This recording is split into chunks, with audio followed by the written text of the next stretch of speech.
అలాగైతే కొన్నాడు మార్కెట్లో వర్షం పడ్డది అని నీకు పచ్చుకుంది. Welcome to farming.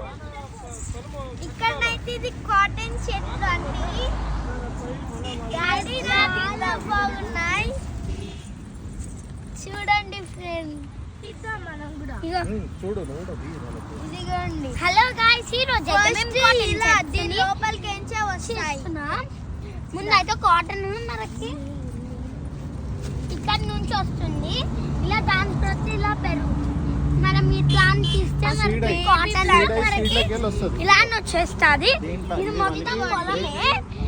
మీరు ఇక్కడ చాలా మీరు అక్కడ కొంతమంది ఉంటారు, వాళ్ళని అడిగితే తెంపుకోవచ్చు అంటారు. మనం వచ్చాం. ఇక్కడైతే చాలా చెట్లు ఉన్నాయి, చాలా మంచిగా పండాయి గాయస్. చూడండి, పండించారా అమ్మ? ఎన్నేళ్ళు అయిందండి పండించడానికి? 30 ఏళ్ళు అయింది. ఇక్కడైతే ఒక్క చెట్టు కిందతో కాటన్ వెళ్తుంది గాయస్. ఇది చాలా